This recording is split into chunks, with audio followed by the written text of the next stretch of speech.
1, 2, 3, 4.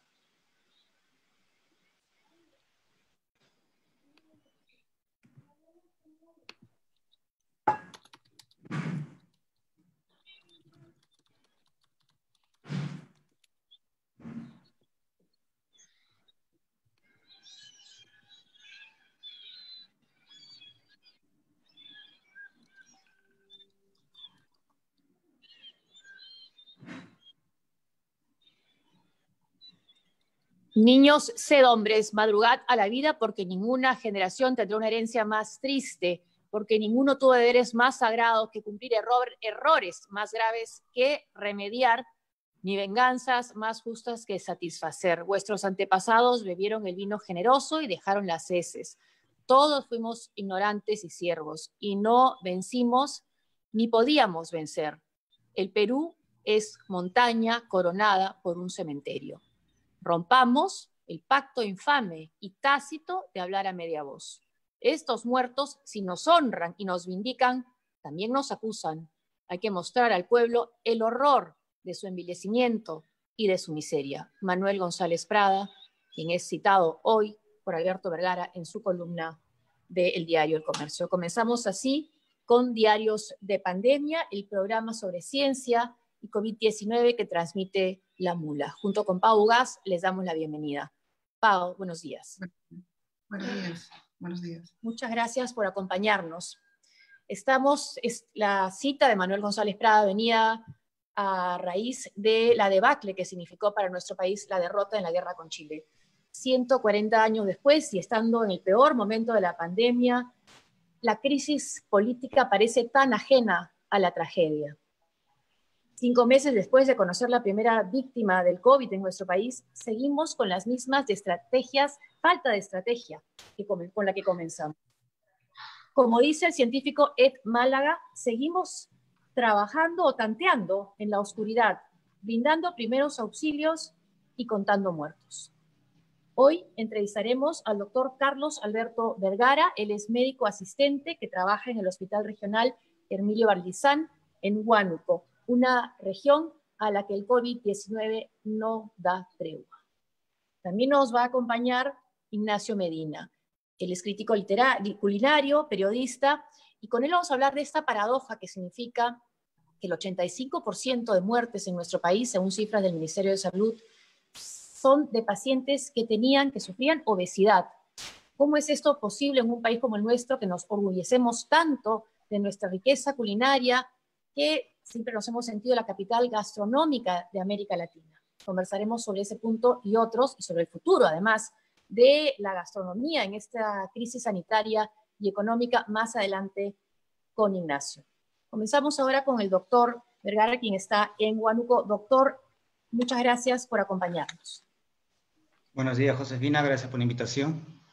Al contrario, gracias a usted. Doctor, hemos estado siguiendo la información que usted ha venido dando en las radios regionales, también en su Facebook, sobre la situación desesperada que se vive en Huánuco y que de hecho ya ha cobrado la vida de 3 médicos. Usted me hablaba antes de empezar esa entrevista que Huánuco ni siquiera cuenta con hospitales en el sentido que debe ser, digamos, ¿no? Para atender a los cada vez mayor número de pacientes con COVID. Eso es muy cierto, Josefina. En Huánuco no hay hospitales. El hospital de salud se ha construido sobre un policlínico.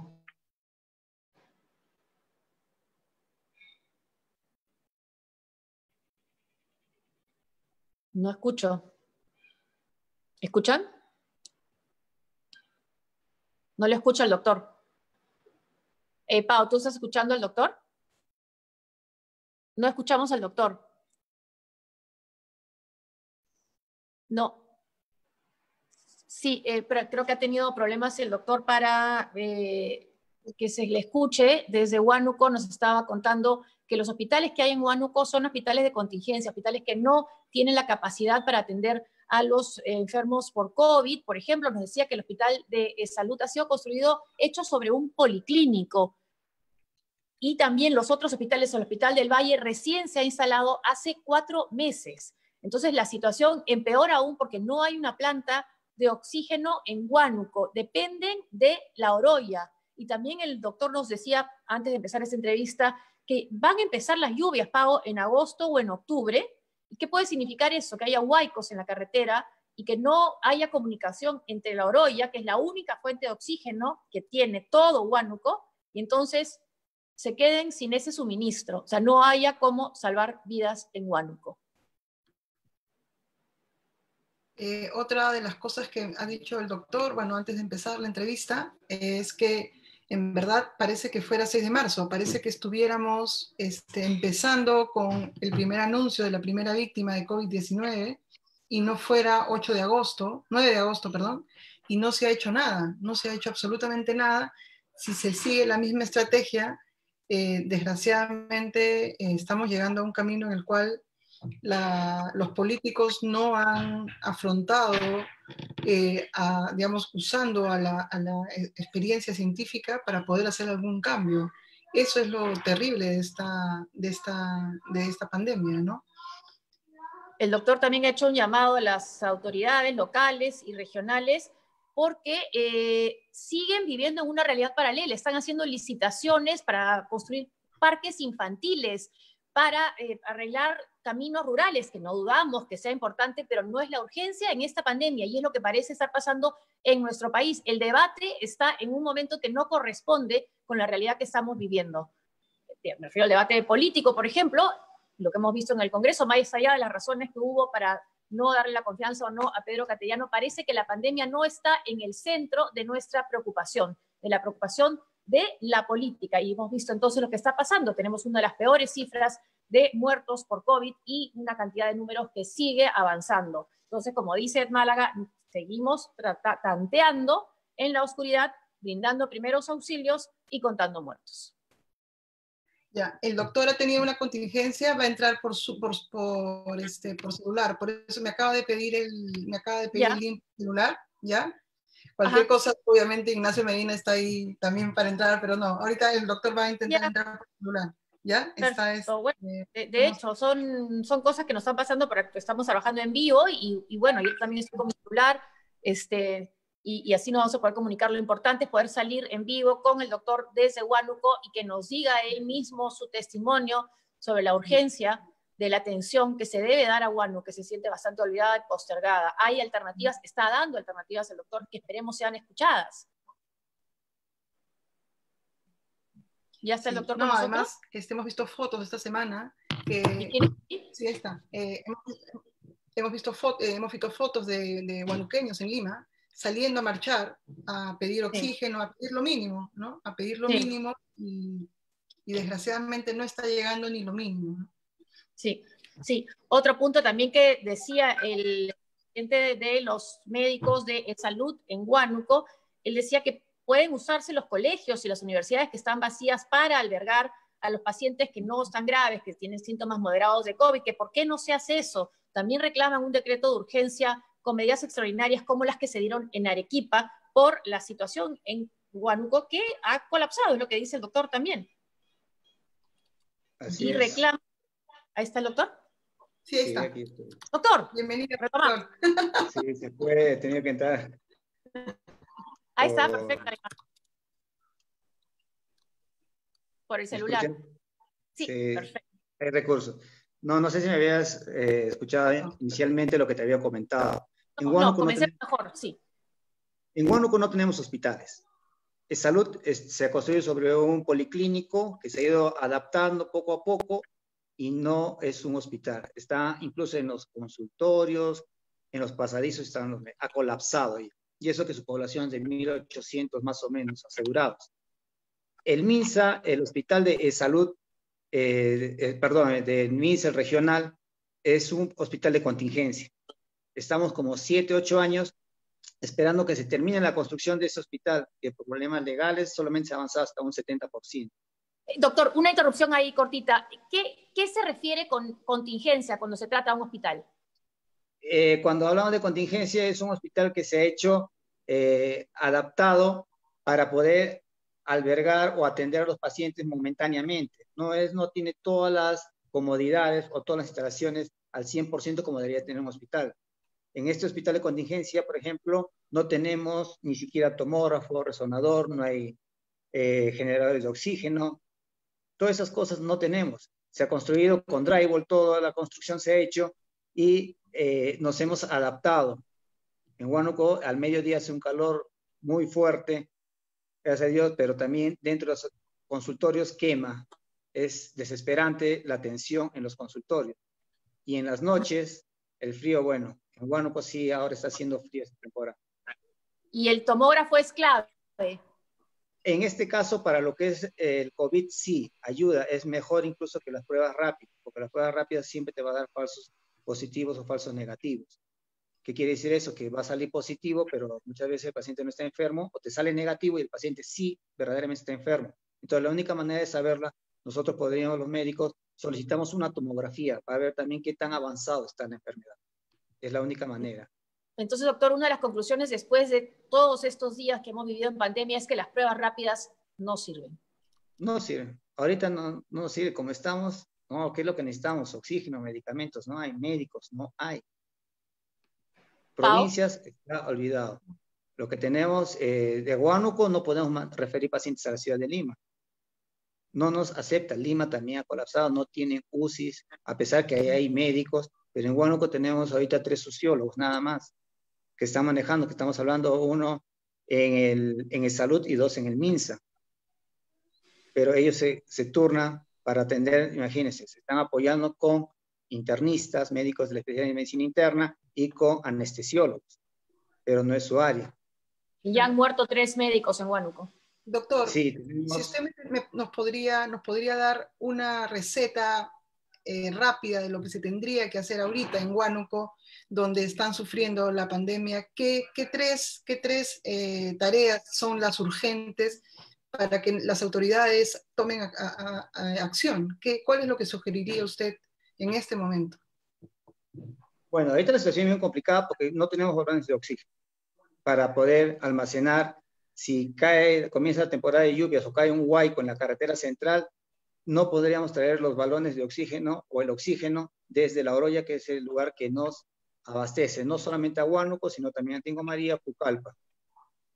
Ese es uno de los elementos. Unas plantas de oxígeno se necesita, tenemos que la Católica ya tiene la fabricación de plantas de oxígeno, hay plata, debería ver la manera de comenzar a fabricar, a instalar las plantas de oxígeno acá en la ciudad de Huánuco y también para Tingo María, porque las plantas de oxígeno muchas veces tienen capacidad para 40, 50 balones, eso solamente te sirve para la mitad de lo que es un hospital. Esa es una de las cosas. Otra de las cosas que podríamos hacer es abrir los colegios. Como dije anteriormente no necesitamos construir nada, ahí podríamos atender a los pacientes de el estadio 1, 2 o leve, moderado, de la enfermedad poder ser atendidos, pero también tenemos otro problema que ya no hay médicos, muchos han caído, están enfermos. Claro. No hay personas, hay enfermeras. Una de las cosas que el ministro Zamora, cuando a mitad de la pandemia, estamos hablando en mayo, él dijo que habían equipos de atención rápida. ¿En Huánuco funcionó alguna vez estos equipos de atención rápida de ir a zonas, tamizajes? ¿Funcionó algo alguna vez? La idea es buena, pero el problema es que ahorita no contamos con médicos, los médicos no están queriendo ir no se están cubriendo esas plazas, porque no tenían equipos de protección personal, los EPPs, no tenían movilidad, al personal de salud, por ejemplo, del MINSA, no les están pagando su bono desde que comenzó la pandemia, ellos mismos tienen que comprar, en muchas ocasiones, de ellos se tienen que comprar sus trajes y todo eso. Es ahí el problema. La Dirección Regional de Salud más o menos ha gastado el 28.1% de todo el presupuesto que le han dado. ¿La plata hay? Plata hay, el problema no hay capacidad de gasto. Y otro problema es que ahorita no hay dónde comprar también. Ya estamos tarde. Esto debimos haber hablado de esto en marzo, en abril a más tardar. Pero no, estamos hablando en agosto. Cuando ahorita la plata no te sirve nada. Antes las convocatorias para los médicos aquí les querían pagar 4.000, 6.000 soles, nada más. Ningún médico quería venir a Huánuco, porque no vas a arriesgar tu vida y encima para el dinero que ni siquiera te va a alcanzar. Vas a venir, vivir solo. Si te enfermas, ¿quién te va a cuidar? Con muchos personales de salud que están acá, que no son de la región y que no hay a veces quien los atienda. Y además, doctor, tienen que volver a trabajar apenas se están recién recuperando, ¿no? Y usted me decía que la carga viral en el caso de los médicos es muy fuerte. Así es, la carga viral en los hospitales es recontra fuerte y el problema que, mira, hasta ahora no aprendemos. Estamos, creo que a la mitad de la pandemia, que han pasado varios meses, no aprendemos ni siquiera acá de Iquitos, que lo que hacían ellos es que se enfermaba el médico, no todos desarrollan la enfermedad grave, pero están todavía débiles. A los 10 días, 2 semanas, los vuelven a hacer trabajar a los médicos porque no hay personal de salud que pueda hacerlo. Entonces se les presiona a los médicos para que vuelvan a su trabajo y estos muchas veces recaen y como la enfermedad mucho más fuerte que muchas veces es mortal, por lo general. Podemos hablar de que pase lo mismo que pasó en Arequipa, ¿no? Antes de que caiga el gabinete cateriano, hubo el artículo 82 en el cual se intervino los hospitales y se intervino desde Lima para poder atender la pandemia. De repente se podría aplicar esa inyección, esa medida, porque si me dice que el gasto es 28%, quiere decir que el gobierno regional le quedó grande la crisis. Estamos reaccionando todos muy tarde, incluso la sociedad civil. La Organización Mundial de la Salud, más o menos en el mes de mayo, publicado un anuncio donde sugería que la salud va con la urbanización, la urbanidad de las ciudades. Y nosotros deberíamos aprender a tomar eso. Tenemos que trabajar, si bien el colegio médico estamos liderando o intentamos liderar, si bien no nos hacen caso, porque ya se pidió la retirada de veces que amplíen la cuarentena acá por 15 días, nos den una tregua, pero no nos hicieron caso. Debemos trabajar con los ingenieros. ¿Para qué? Para que nos ayuden a ver cuál es la estrategia, cómo vamos a cerrar las calles, cómo vamos a repartir las mascarillas a la población, los alimentos, porque cómo le vamos a decir a la gente, no salgas si esa persona no tiene que comer. Muchos de ellos ni siquiera tienen una refrigeradora donde guardar sus alimentos. Y les estamos queriendo obligar a que se queden en su casa. Tú sales por la ciudad y parece que fue un día normal, por el tráfico y todo. Cierran algunas calles, pero más cerradas, hacen congestión en otro lado. Nos piden distanciamiento de 1,5 metros o de 1 metro, pero nuestra vereda mide 1,20 metros. ¿Qué distanciamiento vamos a poder hacer? O sea, el 15 de agosto que viene es el aniversario de Huánuco. Es el aniversario, será el aniversario más triste que Huánuco recuerde en los últimos 30 años. Se habla mucho de comprar terrenos, pero no solo es un tema de comprar terrenos, es dónde se puede instalar un hospital, dónde se puede instalar un hospital ahora, rápido, no sé, o sea, qué se hace, o sea, porque el tema no es solo el terreno, es colegios, estadios, lo que nos hablaba antes de empezar el programa, ¿no? ¿Qué se puede hacer para atender la pandemia ya? Claro, el problema es que ahorita el gobierno regional, las municipalidades, por ejemplo, tú entras a una página web donde están las licitaciones y ves que están licitando para la construcción de parque infantil, para la construcción, o sea, cosas que no nos vienen, pero desgraciadamente el gobierno central te da dinero, te dice solamente puedes gastar en esto. Nosotros necesitamos que el colegio de abogados lidere también esto, nos acompañe y haga las denuncias pertinentes, no solamente por el hecho de que haya una mala praxis o algo, sino por inacción de las autoridades que están dejando de hacer las cosas. Recién estamos queriendo lanzar la licitación para ver dónde vamos a construir. No hay terrenos acá en Huánuco para una construcción. El MEF no nos va a dar porque necesitas agua, desagüe, luz, todos los servicios básicos para que te den el dinero. Y el Salud hasta ahora no ha podido hacer eso porque no están saneados los terrenos posibles donde se pueda construir. Y recién vas a hacer el perfil técnico y recién vas a lanzar la convocatoria. O sea, ¿de cuánto estamos hablando? Para el próximo año, al paso que vamos, 1 o 2 años recién se va a comenzar la construcción y como el hospital regional tiene como 8 años que se ha iniciado su construcción y hasta ahora solamente ha llegado al 70% de avance, ¿a quién reclamamos? ¿A quién pedimos? No es solamente el problema, creo, del gobierno central, sino también de nosotros como ciudadanos, porque no nos organizamos como ciudadanía.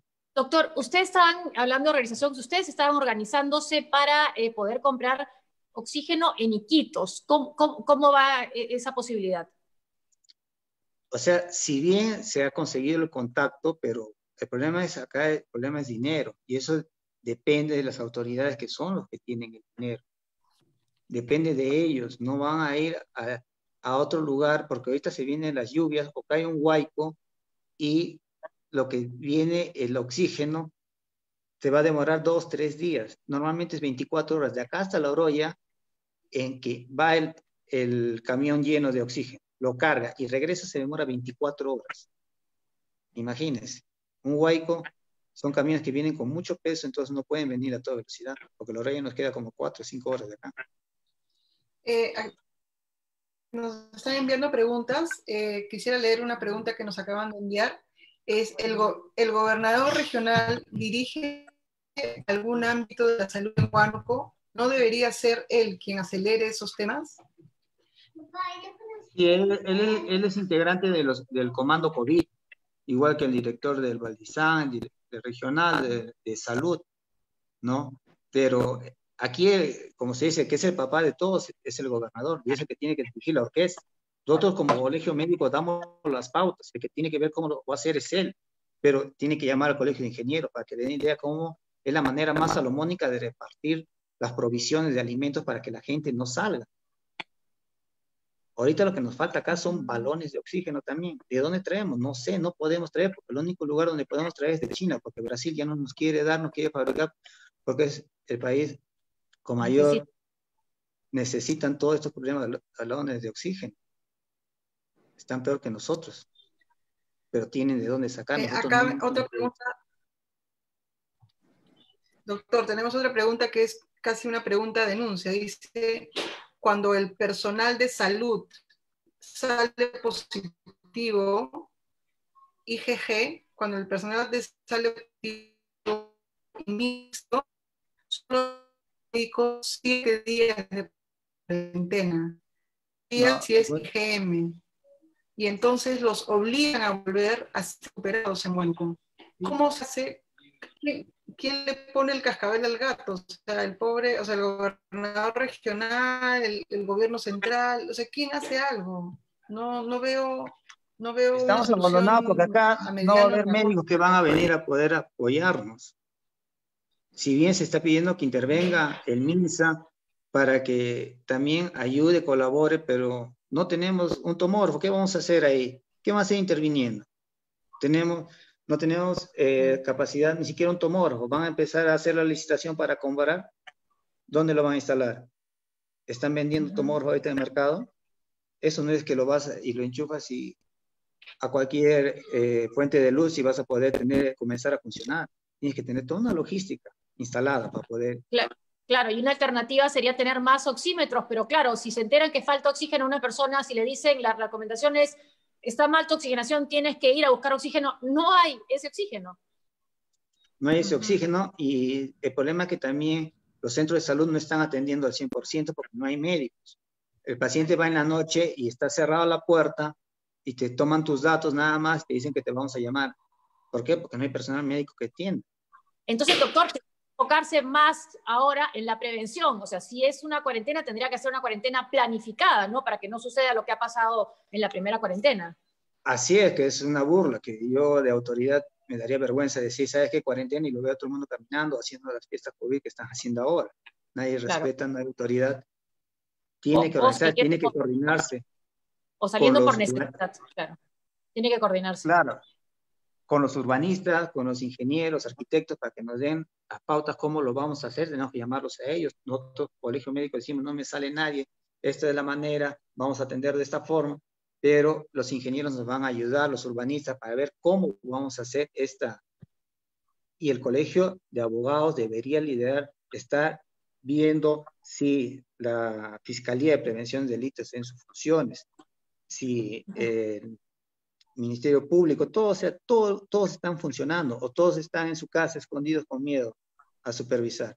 Nosotros los médicos no vamos a hacer la denuncia. Sí, la decana del colegio médico de Huánuco ha salido reiteradas veces hace más de 2 meses. Cuando comenzaron, se levantó la cuarentena, quería que se amplíe esta cuarentena por 15 días, que nos den una tregua. Nadie le hacía caso. Aquí vamos a gritar, nosotros no conocemos esa parte logística. Entonces, la parte legal, entonces debería apoyarnos, digo yo, el colegio de abogados, para poder hacer eco y poder denunciar a quién se debe, a quién corresponde, y no está Claro. gritando. Ustedes están ya No cumpliendo sabemos. con su labor, arriesgando sus vidas. En primera fila hay otras personas que podrían asumir, como usted ha dicho, organizaciones de la sociedad civil, como el Colegio de Abogados de Huánuco, esperemos que esté escuchando, para poder hacer, aunque sea este tipo de acciones inmediatas. Pau, creo que hay más preguntas. Sí, perdóname, hay más preguntas. ¿Qué hace espera, ¿Hola? ¿Estoy? ¿Me escuchan? Sí, Sí. sí. No, a ver, espera. No, que Federico Ton de Salud quiere entrar ha estado una semana en Huánuco y quisiera intervenir en el programa. Entonces, ya, pero lo voy a conectar por el... También usted le pueda dar sus Sí, ideas un minuto. y necesidades, ¿no? Sí, un minuto, por favor. Lo voy a conectar, lo voy a hacer entrar. Un ratito. ¿Qué cargo tiene Hola, él? Federico, ¿puedes entrar al Zoom? ¿Puedes entrar al Zoom, por favor? Al Zoom, te mandé el link del Zoom, pero estamos con... No, te he mandado el link del Zoom. Ahora sí le escuchamos. Pero no te vemos a ti, Pau. No, espera. Te lo mandé. A ver, bueno, estamos esperando que entre. Entonces, ¿nos repites el nombre de nuestro entrevistado, de la persona de salud que va a entrar? Ya, es Federico Tom, él es gerente de prestaciones de servicio de salud, pero ha estado con un equipo de salud durante una semana en Huánuco.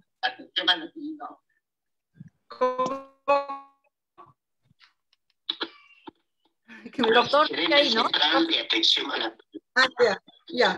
Gerente central de atención al asegurado. Ya, te corto y entra, por favor. Ya. Pucha, esto es hacer televisión en vivo literal.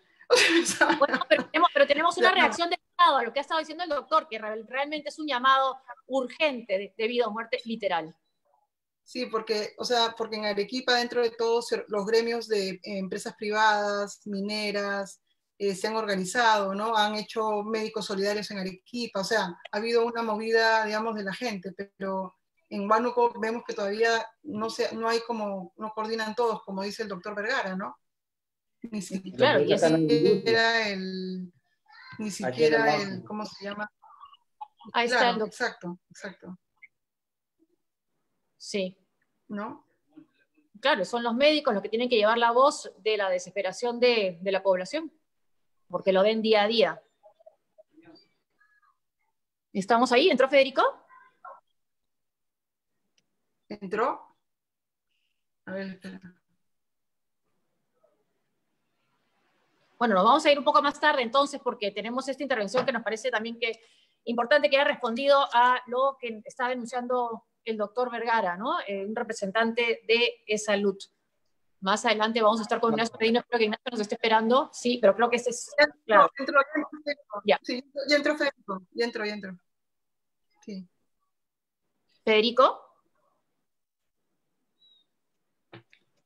Sí, ya está, querido. Ya, sí. A ver, ¿ahora se escucha? Sí, Federico, Tom, buenos días. ¿Qué puede hacerse desde el Estado de Salud para ayudar a apoyar a Huánuco, que vive esa situación desesperada? Él ha estado una semana ahí, o sea, que nos cuente un poquito, ¿no? ¿Qué está haciendo? Sí.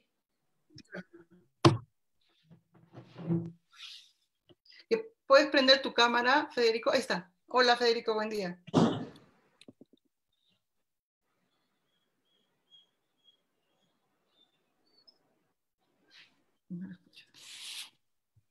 No lo veo. Yo sí lo veo, pero no lo escucho. A ver, que tenga que poner el micro, ¿no? Que destrabe el micro. Sí lo vemos, ya. Yo todavía no... A ver, lo voy a ver acá. Ya. Ya lo estoy viendo, pero no te escuchamos. No. Ay. ¿Estás con el celular? Porque si no puede entrar con el audio por el celular. Claro. Dale. No se le escucha. Yo le digo. Ya. Y entre por Claro, ahí de repente, en el icono de micro, de repente, ¿no es eso? A ver ahora. Ahora sí, yo creo que sí ya. Federico, ¿ahora sí?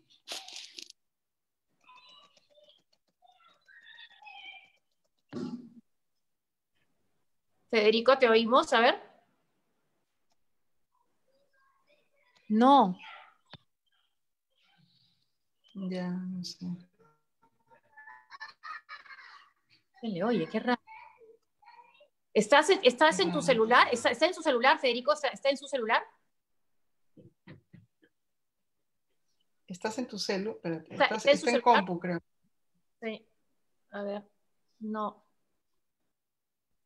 O entrar y volver a entrar, no sé. No se me ocurre. Bueno, en todo caso, doctor Vergara, sí nos oye el señor Federico Tom, ¿no? Sí nos oye. Entonces, ¿qué le puede decir al señor Tom de lo que está sucediendo en Huánuco y qué puede hacerse desde salud, que es su caso? Bueno, lo que se puede hacer en general en toda la región, el problema, instalar las plantas de oxígeno, tanto en salud como en MINSA. No solamente una planta va a resolver el problema, eso es básico, que nos traigan balones de oxígeno, que también ahorita, como le decía, cae un huaico de La Oroya a Huánuco y los pacientes van a tener que aguantar la respiración 1 o 2 días hasta que llegue el nuevo cargamento de oxígeno. No tenemos oxígeno en la ciudad y tampoco hay medicamentos, no sabemos qué vamos a hacer. El salud está trabajando con el 40% de sus médicos. ¿Qué medicamentos necesitan, doctor? Para hacer analgesia, básicamente, Diazolán, todas esas cosas. El problema es que no solamente es un problema de Huánuco, ¿eh? Es problema de todo el Perú. Se viene. Y para poder hacer o fabricar eso, los insumos tienen que traerlo de China, de India. Y hasta que lo fabriques todo, por lo menos 3 meses, si eres rápido. Si eres rápido, lo traes tú mismo con tu avión. Y sobre el equipo de protección personal para los médicos, ¿qué se puede hacer Ahorita, desde lo que es salud sí tiene. El MINSA, el hospital regional tiene, pero los centros de salud que pertenecen a la DIRESA, Dirección Regional de Salud y a las redes, a ellos les falta muchas veces los equipos de protección personal. Ese problema. Bueno, ahí están los reclamos. No podemos escuchar al señor Federico Tom, pero creo que usted sí los puede escuchar. ¿Nos puede escuchar? ¿Sí? Asienta si puede escucharnos. Si deseas, te puedo pasar el número de un doctor, presidente del Cuerpo Médico de Salud, para que también converse con él. No, pero está Federico, que está una semana. Espérate. Lo que podemos hacer, déjeme un minuto. A ver, espérese un ratito. Bueno, pero él sí nos ha escuchado, el representante de salud sí nos ha escuchado, sí ha escuchado al doctor Vergara. A ver, espérate un ratito. A ver, señor Tom, usted ha escuchado al doctor Vergara. ¿Sí? Está con el micro apagado. ¿Por qué no pones, estás con el micro apagado, por qué no pones el celular? Y ya he puesto, estoy en mi celular ahorita. Ya, sí. Pero sale el micro, Federico. No le he quitado el micro, mira, unmute, en el unmute, sale rojo. A ver, espérame. Te espero. Ahí lo vemos que el micro está claro. Que hay que liberar. A ver, Ya. O si no, que hable como está hablando por el teléfono. Ya está. Ahora sí. Habla, Federico. No, que hable por el teléfono. Sí, lo llaman por el teléfono. Sí, por teléfono. Sí. Y bueno, ya él ya escuchó lo que ha dicho el doctor Vergara sobre lo que se puede hacer de manera urgente, ¿no? A ver qué conteste. Entonces, Federico Tom. O sea, se le sale... ¿Ya? ¿Está ahí? Acá está, ¿sí? Federico. Ya, ahí está su cara. Sí, o sea, en el audio. Pongo el audio y habla. Ya, Federico, escuchó los días, bienvenido. ¿Escuchó lo que dijo el doctor Vergara? Buenos días. Así es, Josefina, he escuchado al doctor Vergara. Bueno, ¿cuál es la reacción y qué se puede hacer desde el Estado? ¿Qué se puede hacer desde el Estado? ¿Cómo ha sido?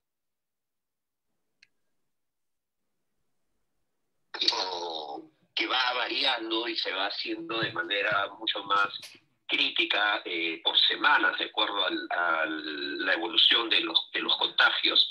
Y ahora estamos en una fase donde los contagios se han concentrado en el sur, en Puno, en Arequipa, en Tacna, Moquegua, Ayacucho. También la parte centro en Huánuco. Como ha dicho el propio doctor Vergara, en el caso de los equipos de protección personal, nosotros hemos estado llevando sistemáticamente equipos de protección personal. Yo acabo de estar en Huánuco, hemos llevado las mascarillas toméricas 3M, estamos llevando, Salud ha adquirido un lote de hasta 5 millones de mascarillas N95 3M. Y ya, lo que estamos hablando, señor Tomé, de lo que falta. De lo que falta hacer, de lo que necesita Huánuco. Sí, ¿qué es lo que falta? En el caso de oxígeno, efectivamente, nosotros hemos llevado en el último viaje 60 balones. No es nuestro suficiente. compromiso es llevar 100 balones más. Salud Tampoco compra... es suficiente. Necesita más de 400 balones. ¿No? Sí, sí, sí. Sí, siga, por favor. Sí, ese es el compromiso de toda la región, Josefina. En el caso de salud, nosotros ya tenemos adicionalmente 60 balones, estamos enviando 100 balones. Lo que quería explicar es, en el salud hemos comprado 3.000 balones más que nos van llegando por lotes. Y esos lotes hay que ir entregando a las regiones de acuerdo a tema de urgencia. Acabamos de enviar 100 balones a Ayacucho hace 2 días. Ayer hemos enviado otros 100 para Cusco, ¿no? Y dentro de este lote que acaba de llegar estamos enviando 100 balones para Huánuco por vía terrestre, ¿ya? Adicionalmente, para informar, ya hemos instalado un segundo isotanque con 6.000 metros cúbicos de oxígeno, ¿no? Lo que está demandando el doctor Vergaray es una planta de oxígeno. Queremos informarle también que estamos comprando, como es salud, plantas de oxígeno en el exterior, pero sus plazos de entrega son mucho más largos, ¿no? Normalmente una planta de oxígeno está demorando el plazo de entrega alrededor de 30, 45 o 60 días. Y recién lo están comprando, o sea, son más de 100 días que tenemos esta pandemia.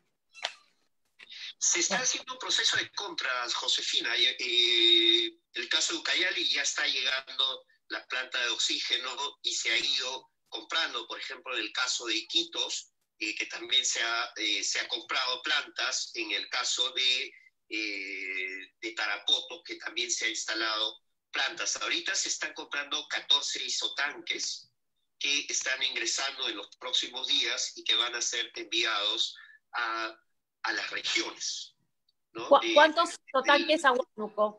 ¿Cuántos isotanques a Huánuco? 14 isotanques nuevos se están comprando. Huánuco ya tiene 2 isotanques, Josefina, y dentro de este lote que va a ingresar de isotanques, uno más va a ir para Huánuco, ¿no?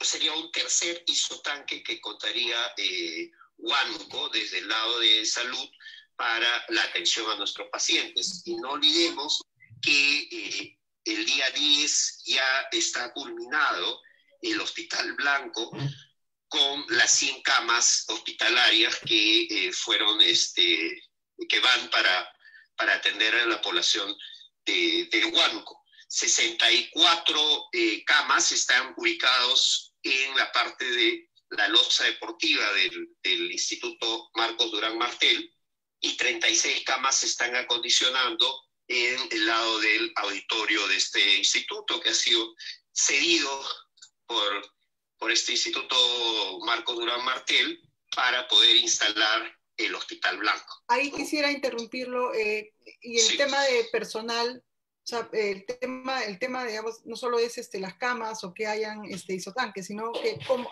van a llevar personal médico? ¿Va a ir personal médico, intensivistas, enfermeros? O sea, ¿es verdad que solo hay muy pocos que ven UCI? ¿Cómo ve ese tema? Efectivamente, el problema del personal médico es nacional. Estamos trabajando, en el caso de Huánuco se está trabajando con el 40% del personal, ¿no? Y en otros hospitales estamos al 30%, porque muchos han pedido licencia por un tema de comorbilidades y quienes van dando positivo, lamentablemente.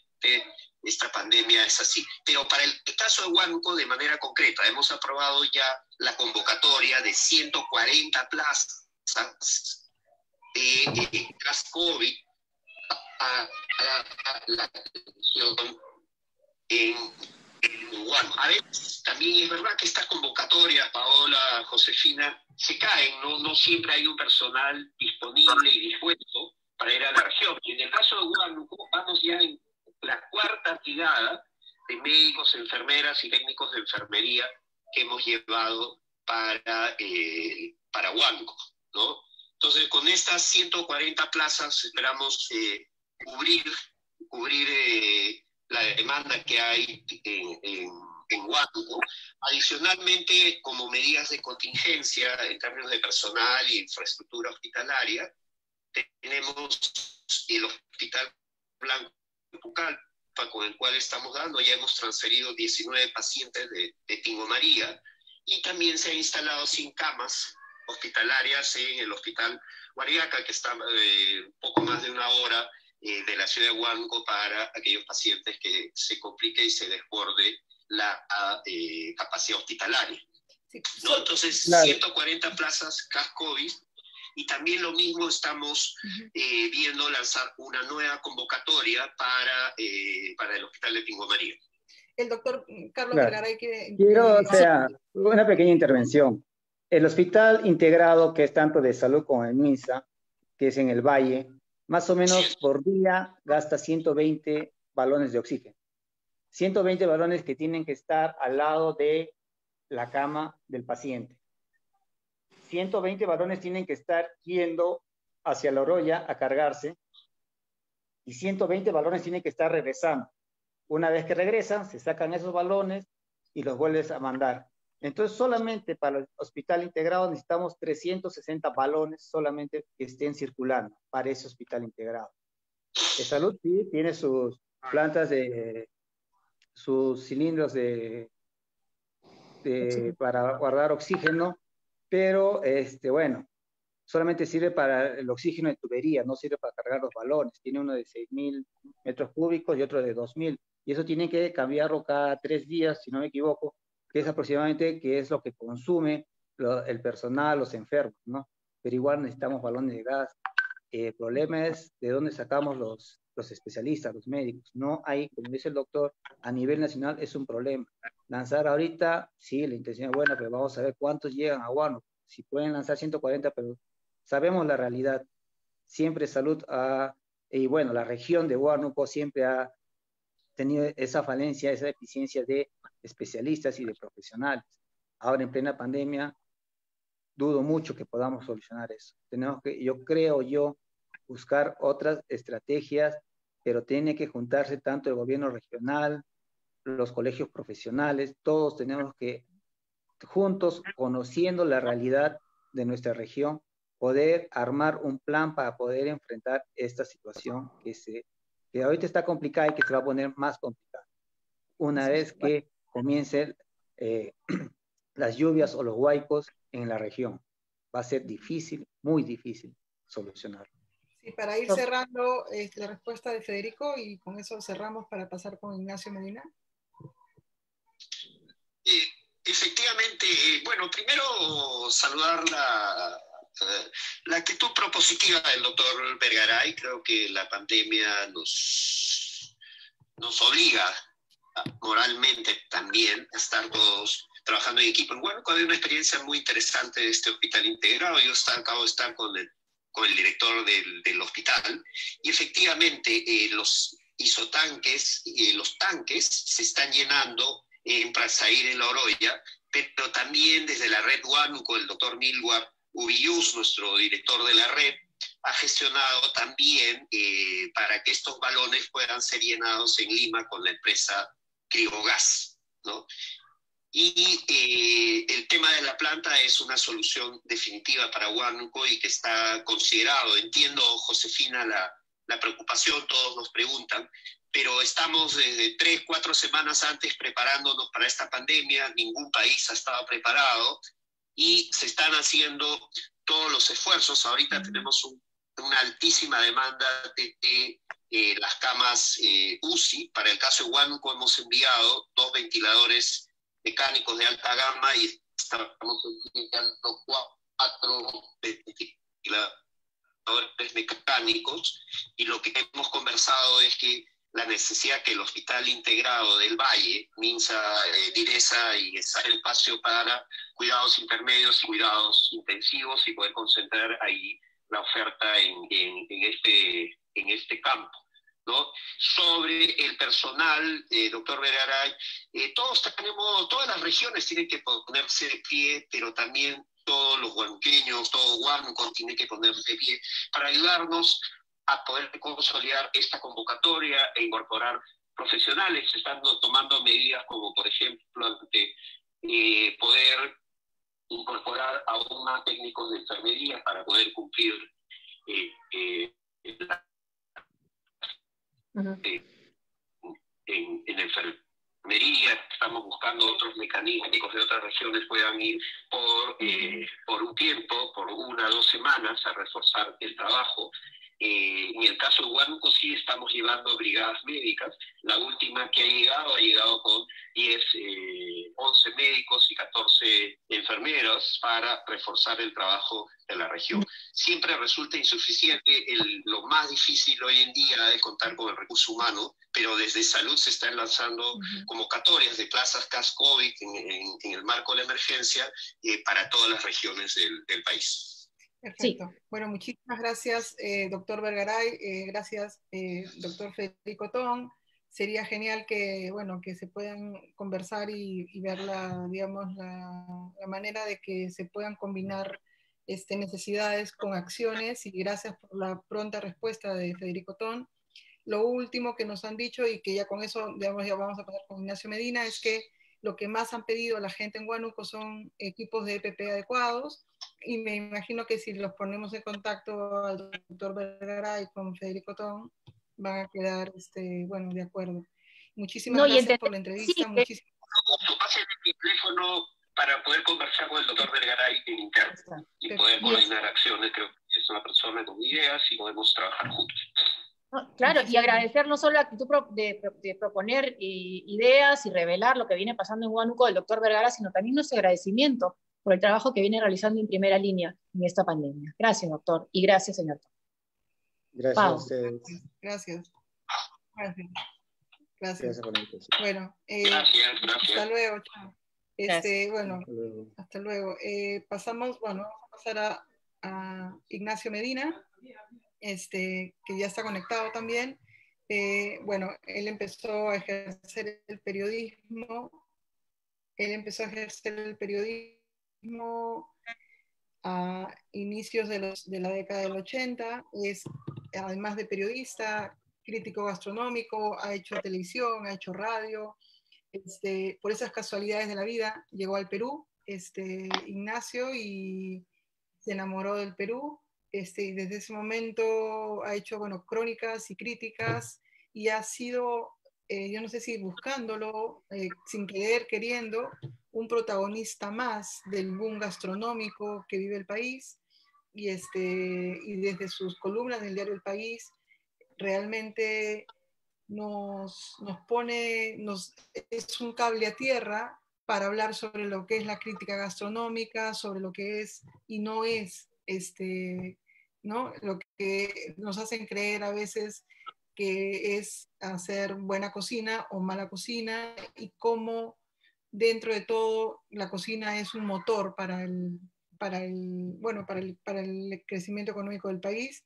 Acá yo sé que Ignacio odia estas presentaciones, pero hay que decirlas, y ha hecho más de 80 libros, y acaba de ganar un libro, acaba de ganar, perdón, un premio un premio que yo le llamo el premio Pau, el premio Pau, que le otorga una revista vasca, perdón, un congreso del País Vasco. Le acaban de otorgar el premio por contribuir al periodismo gastronómico y por ser una persona sin pelos en la lengua. Sin nada más que añadir, bienvenido Ignacio, gracias por estar aquí con nosotros. Hola, ¿qué tal? Buenos días, Josefina, buenos días, Pau, buenos días a todos. Bueno, la primera pregunta que te queríamos hacer es, estamos en medio de la pandemia y una vez más se muestra que si bien somos en teoría el país con la capital gastronómica de América, el 85% de víctimas del COVID ha sido por obesidad, o sea, por comer mal, ¿no?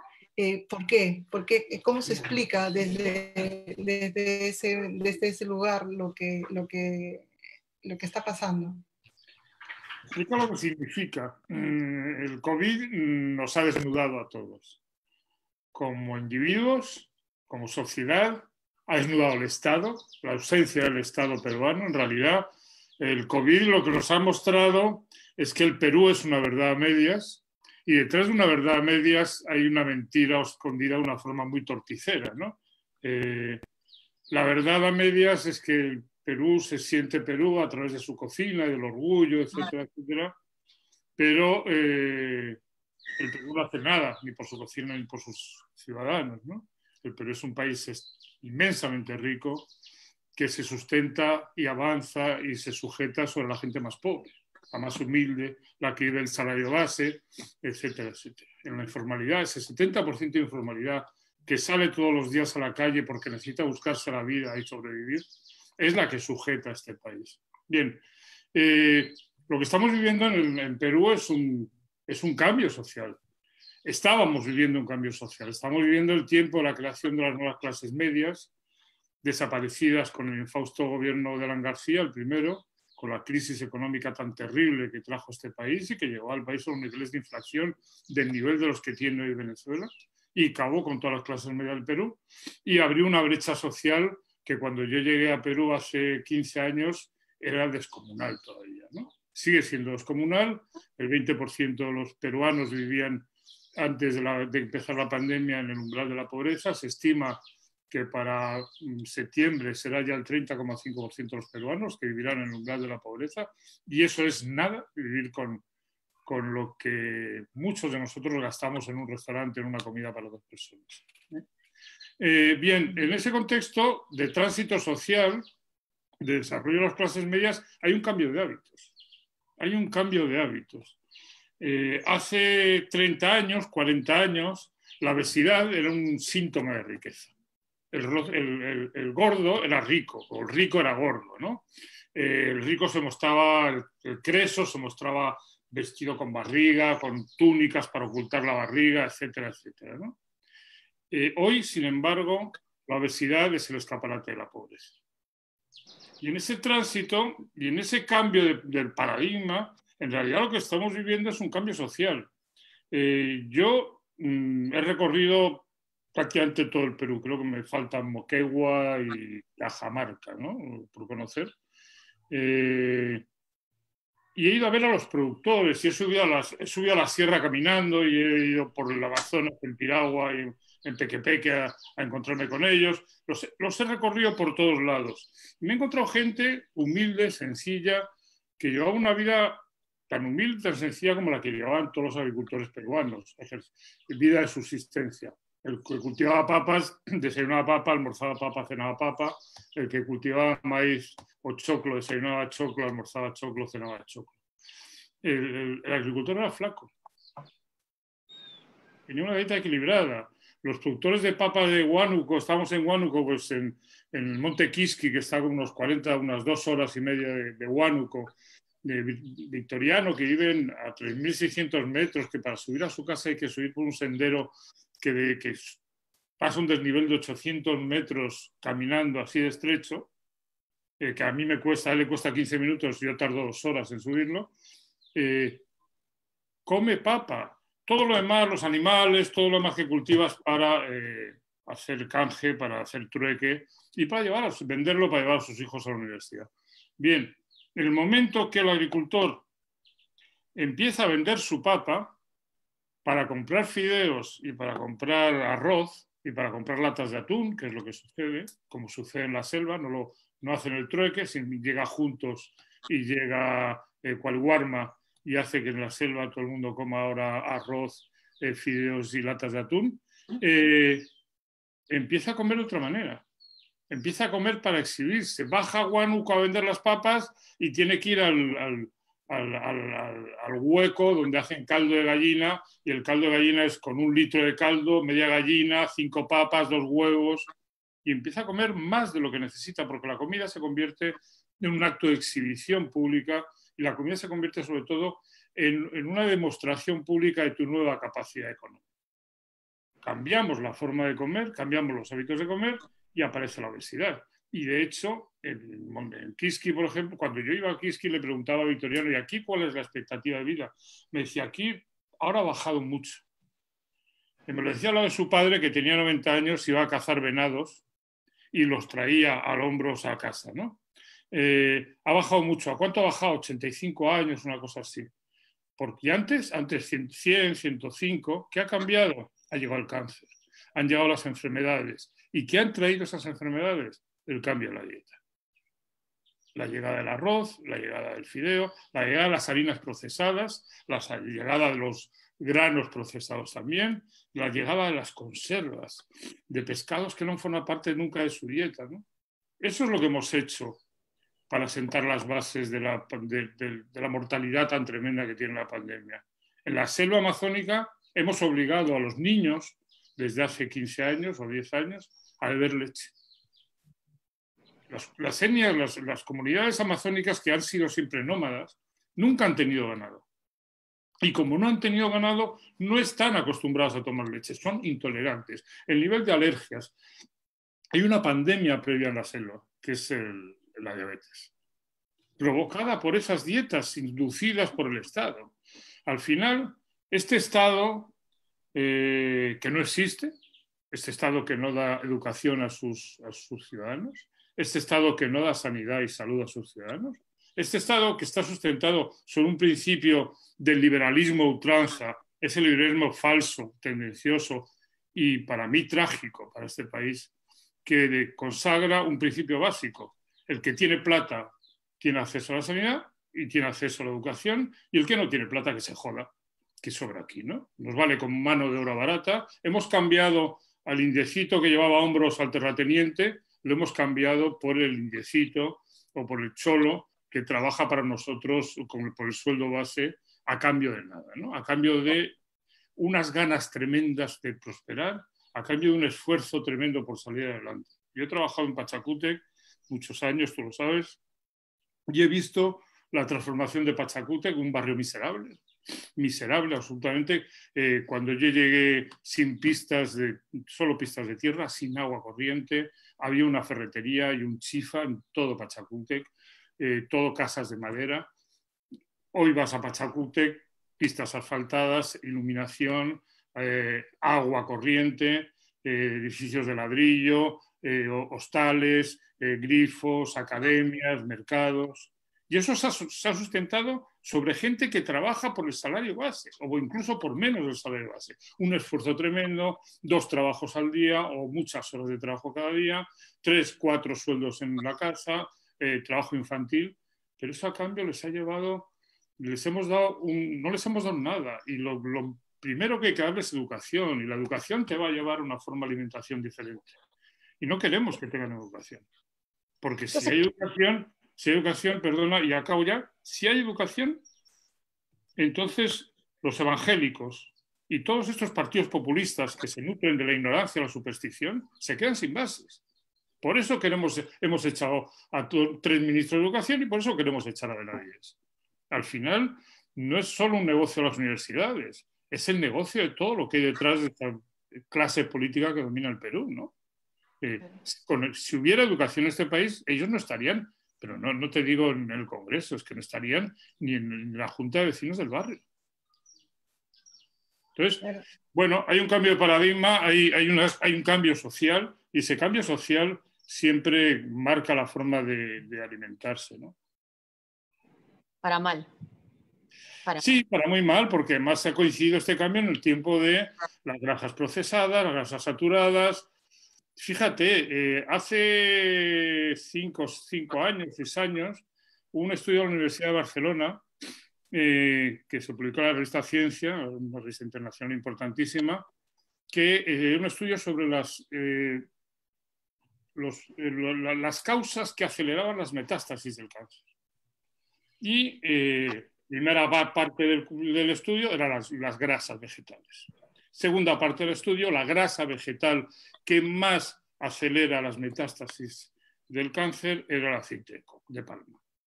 Bien, cuando yo planteé eso en el diario para el que trabajaba en ese momento, que era, se llamaba El Comercio, creo que se sigue llamando igual, o que sigue existiendo, me dijeron que ese era un tema que no se podía tratar. Claro, porque el aceite de palma es el dueño de este país. Las aceiteras de palma son los que les financian la publicidad, son los que tal. No, eso no se va a tratar. El aceite de palma es que se utiliza en el 95% de las casas de comida, restaurantes de este país. El aceite de palma está en la bollería industrial que provoca la obesidad de nuestros hijos. El aceite de palma está por todos lados. Entonces, hemos creado, este mundo ha creado una generación de obesos, de niños obesos, sobre todo los niños que no tienen acceso a otro tipo de educación, de formación y de vida, y hemos acelerado el proceso, y ese proceso se ha acelerado en ese tránsito social que está viviendo el país. Que ha resultado ser, además, por las cifras que vemos, mortal, ¿no? Mortal. Ahora, Ignacio, este boom gastronómico que tanta ilusión causó, tanto motivo de orgullo, como una manera, una vía hacia el desarrollo, un país menos desigual, ¿qué nos ha dejado? Y más ahora con esta pandemia. Bueno, nos ha dejado unas bases. Las bases existen. Nos ha dejado un estado que no nos encontrábamos antes. El tema es que todas esas bases que son la primera, convertir la gastronomía en un elemento de orgullo, ¿no? Un factor distintivo. La revolución social aplicada a la cocina. La visión hacia el productor, la perspectiva hacia el más desfavorecido. En eso marcó la diferencia, eso marcó el principio de una revolución que se ha extendido a toda América Latina y que de América Latina ha saltado a lo que llamamos mundo desarrollado, a Occidente, ¿no? Hoy un cocinero que no está implicado en causas sociales en Occidente es un cocinero prácticamente que no existe, ¿no? Sea con sus proveedores directos o sea a nivel mundial, ¿no? Hemos sentado las bases para entender que la cocina es un factor de desarrollo. El turismo gastronómico es muy importante para la vida de este país, pero fíjate que este país, que tiene como principal fuente de ingresos la minería, como segunda la agricultura, como tercera el turismo, y la agricultura también es gastronomía. Y el medio ambiente es gastronomía, y la salud es gastronomía, todo es gastronomía, ¿no? Pero realmente ha empezado a entender esa proyección que le da el turismo gastronómico o la gastronomía al desarrollo del país. Pero se ha quedado en eso, ¿no? En qué contentos estamos. Hemos encontrado la puerta de la mina de oro y no nos atrevemos a dar el paso para entrar y meternos en la oscuridad, porque ahora hay que meterse en la parte más dura, que es aceptar que hay cosas que están mal hechas, aceptar que hay muchas carencias. Y muchas carencias no es solo las que hablábamos antes, las carencias son no atreverse a pensar cuál es la cocina peruana de verdad. ¿Es el ceviche, el pastel de choclo, la causa, los 20 platos? Porque Lima, que es una ciudad con Callao de 12 millones de habitantes, si quitas los chifas y los nikkeis, que tienen muchos sushis y tal, no creo que traje más de 30 platos. Siempre son los mismos. Y sin embargo, la cocina peruana es de una riqueza infinita. Pero nadie se ha parado a preguntarse cuáles son esos platos, dónde están, qué hacemos para sacarlos adelante. No hay cocineros interesados en cambiar su carta. La cambian cada 5 años. Entonces, eso hace que todo se vuelva... No hace falta hacer nada. Nuestra cocina llegó a ser grandiosa porque transformamos un plato convencional de recurso que era el ceviche tradicional en toda la costa del Pacífico, desde Chile, desde Patagonia en Chile hasta México, hasta la Baja California. Lo transformamos en un plato de vanguardia. Pasamos un pescado recocido en limón, recargado de culantro y de picantes, lo convertimos en un plato de vanguardia. El pescado hecho cortado en el momento, echado limón en la misma mesa, servido crudo para demostrar y sobre todo exaltar la naturaleza de la frescura de ese producto, ¿no? Antes se ocultaban problemas, ahora se exalta. Y ahí nos hemos quedado. No hemos hecho eso con el ají de gallina, que bueno, está bien, es de gallina, claro, pero era de gallina cuando el pollo era un producto de lujo. Y la gallina se mataba con 10 o 12 años porque había dejado de poner huevos. Y había que cocerla mucho porque estaba seca y se deshilachaba. Hoy tengo pollos de corral, de granja, fantásticos, de cría responsable, que me pueden dar una presa jugosa, tierna y gelatinosa y no un manojo de hebras que luego me paso toda la tarde quitándomelas de los dientes. Pero no nos planteamos hacer eso. El seco sigue siendo eso, seco. No, el seco no es seco por definición. Es una forma de cocinar. Y lo que pasa es que ajustamos los tiempos de cocción. Como la cocina se perdió, esa cocina sofisticada de las clases medias, nos recurrimos otra vez a las bases de la cocina popular, que es de subsistencia. Y en la costa el combustible es muy escaso, en la sierra también. Hemos perdido en 100 años el 90% de nuestra masa forestal. El combustible es muy escaso. ¿Qué hacemos? Damos la cocción imprescindible para poder comer. Y agarramos un seco y hay que tirar para comer el seco. Yo la primera vez que comí un arroz con pato en Chiclayo, doblé el tenedor a intentar pinchar la presa del pato, ¿no? Y yo miraba a la gente alrededor y les veía felices. Claro, para ellos, y hay restaurantes y cocineros que me dicen, es que si yo hago el cordero o el cabrito como a mí me gusta y a ti te gusta, la gente no lo come, porque no está acostumbrada a comer una carne gelatinosa. Entonces, tenemos muchos tránsitos, muchos caminos que recorrer, mucha tarea por delante, pero estamos tan contentos de habernos conocido que no estamos dispuestos a dar un solo paso. Nadie quiere cambiar nada, absolutamente nada. Y alguien extraño como yo, cuando dice que hay que cambiarlo, se convierte en el enemigo público número 3.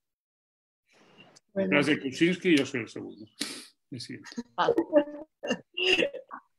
Bueno, no, que quería, esta pandemia ha mostrado también que tú ponías un pinchito, un tenedor y caía todo el boom, ¿no? Los restaurantes, digamos, se cayeron porque no tenían, todos suponíamos que los restaurantes eran brillantes económicamente, que los mozos y que todos los estudiantes que estudiaban gastronomía iban a realmente llegar a la clase media, escuelas de cocina muy caras para ser parte de este boom gastronómico. La pandemia hizo explotar todo eso y ha hecho que muchos restaurantes fracasen o se cierren y se replanteen esto de reinventarse, ¿no? Ya un poco ir cerrando, ¿cómo ves esta, digamos, nos ha desnudado, ¿no? Gastronomía que explotó sí. Nos ha desnudado, el modelo nos ha desnudado a todos los niveles y ha desnudado el modelo de restaurante, el modelo de boom gastronómico, y ha demostrado que es un modelo falso, que es algo que muchos sabíamos y que repetíamos, ¿no? En el desierto. Es un modelo falso. Los restaurantes de lujo de este país, la alta cocina de este país, ha llegado a la pandemia en números rojos. Estamos hablando de restaurantes de $150 por cabeza sin beber, es decir, estamos hablando de $200-250 por persona, en el que una mesa que además estaban llenos al 95% y de los 4 que hay en esas condiciones, 3 estaban en rojos. Todos los demás estaban en rojos. No tenían fondo de resistencia, no podían sobrevivir. Estaban viviendo de una mentira, con plantillas enormes. Plantillas que son el triple de lo que tiene cualquier restaurante de ese nivel en España, el triple. Como pagan sueldo base solo, porque también hay que decirlo, el boom de la cocina peruana se sustenta sobre los más pobres. Los empleados de los grandes restaurantes de Lima cobran 1.200 soles al mes. ¿Que cobran mucho más? Claro, porque lo paga, pero ese suplemento que son las propinas las paga el cliente, no las paga la empresa. Y además, ese suplemento que son las propinas ahora se ha desvelado como otra gran mentira. Los chicos han sido despedidos sin liquidación, o con una liquidación ridícula. ¿Por qué? Porque su sueldo era terrible. Y cuando lleguen a la jubilación, si existe la OMPE en ese momento o lo que sea, porque ya este Congreso nos va a quitar también hasta la jubilación, se la va a regalar a alguien, van a cobrar 100 soles al mes. Es que realmente alguien se está pensando lo que hace. Mira, cartas fijas. ¿Qué significa eso? No utilizas producto de temporada. Por un lado, calidad, pero por otro lado, es precio. Pero cuando el producto es de temporada, es barato. Cuando el producto no es de temporada, sube. Cuando un mero se está reproduciendo, le cuesta mucho pescarlo, y además la carne no tiene grasa, porque pierde toda la grasa, se queda seca, pierde sabor. Y entonces cuesta mucho más, es muy costoso.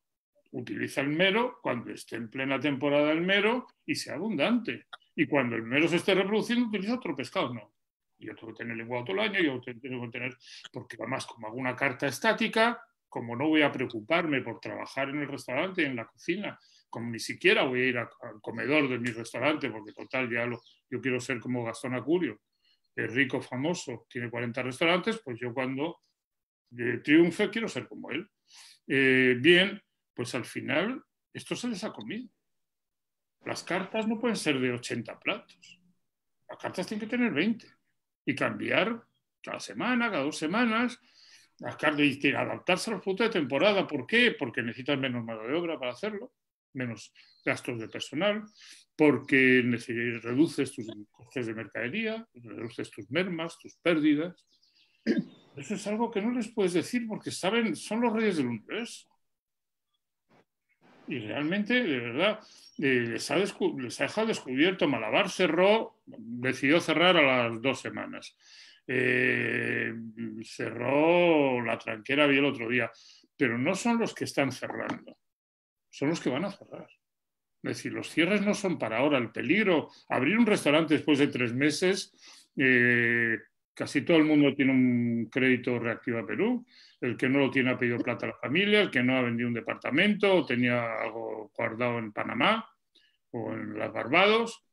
El tema es aguantar hasta final de octubre en un mercado contraído, en un mercado marcado por la incertidumbre económica y sanitaria. La sanitaria la sabemos, la económica es evidente.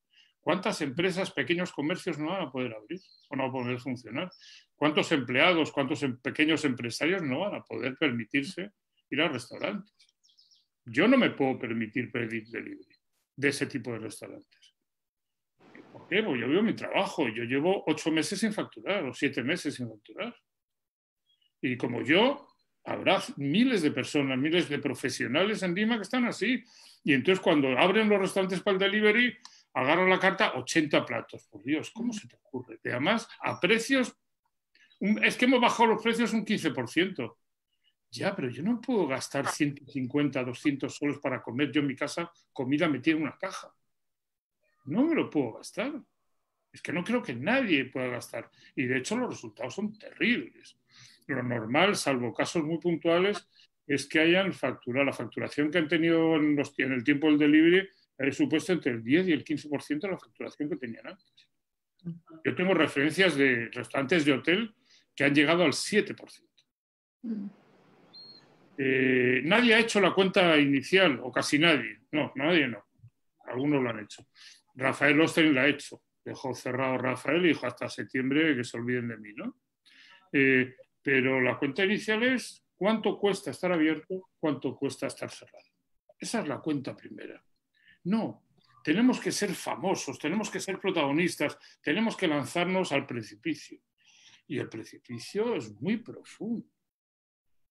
Si has abierto un mes para delivery y has perdido el 90% de tu facturación, aunque no hayas contratado a la mayoría de tu personal, estás perdiendo plata por todos lados.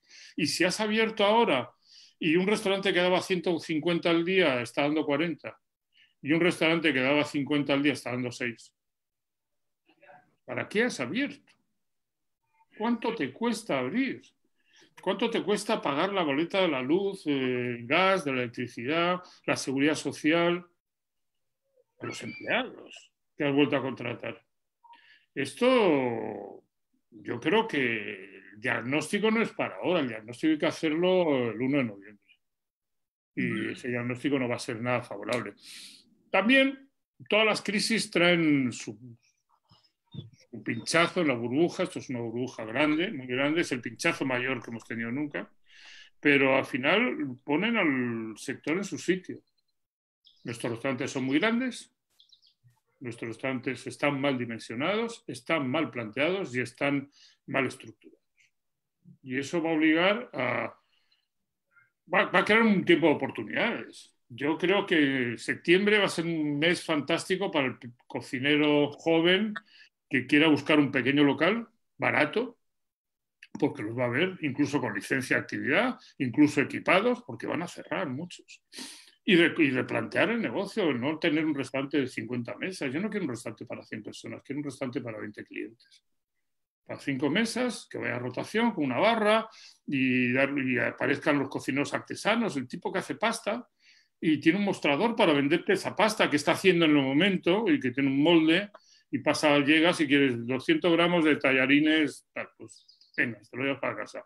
Y te hace unas salsas y además tiene 4 mesas en las que prepara unos platos cada día y las sirve a sus clientes, ¿no? El restaurante de cercanía. Pero no sé, yo no soy muy optimista, yo creo que esto va a afectar a todos, va a afectar a los baratos mucho también, muchísimo. El teletrabajo va a quitar mucho espacio al restaurante de menú. Y sobre todo en la crisis de incertidumbre económica, las empresas están bajando sueldos y la gente ha estado 3 meses cocinando en casa. Entonces supongo que habrá mucha gente que llevará la tartera, las fiambreras al trabajo, el recao, lo llevará al trabajo para comerlo allí, ¿no? Mucha gente va a tener que replantearse muchas cosas, nosotros también. Mi oficio ha desaparecido. Si repasas los diarios de Lima, ya no queda nadie que escriba de gastronomía. Porque total, bueno, sí, queda todavía 1 o 2 personas, pero no es para escribir de gastronomía, es para decir qué buenos son los restaurantes de los ricos y los famosos, ¿no? ¿Qué ha hecho Astrid y Gastón? ¿O qué es lo último de Central? ¿O cómo han cambiado y se han reinventado en el Hotel B? Pero eso no tiene nada que ver con la gastronomía real. Eso tiene que ver con el juego de influencias que se maneja aquí en torno a la cocina. Perfecto. Bueno, Ignacio, gracias por estar con nosotros, nos has dejado mudas por el análisis de lo que está pasando. Mucha gente ha escrito ahorita, diciendo que tenemos que invitarte cada domingo los últimos 10 minutos, porque realmente lo que dices no solo tiene que ver con la pandemia, sino tiene que ver con cómo aprovechar y hacer algún tipo de cambio en la gente, sobre todo, que se dedica a sobrevivir, a reinventarse, esa palabra que tú odias, pero bueno, hay que usarla un poco. Muchas gracias, de verdad, Ignacio, por la entrevista y feliz. Bueno, José. Cada vez que queráis, los 10 minutos que queráis, yo sigo encerrado en mi casa. Me da mucho miedo todo esto. Sí. Mejor Paula. Muchas gracias. Más bien, invito al panel que sigue. El panel que sigue se llama Sin Ciencia no hay futuro. Es un panel que va a estar moderado por Laura Grados, de Útero. Va a estar con Rayi Burum, con Edma Lagatrillo, con Cristian López y con Mariana Costa, para hablar de la importancia de la ciencia en la política para que no lleguemos a cifras dantescas en esta pandemia. 5 meses después, ese debate es mucho más urgente que nunca. Gracias a todos y Diarios de Pandemia regrese el otro domingo. Gracias, José. Gracias, Pau. Gracias a ustedes. Gracias, Ignacio. Chao. Gracias a Dr. Vergara también. Gracias.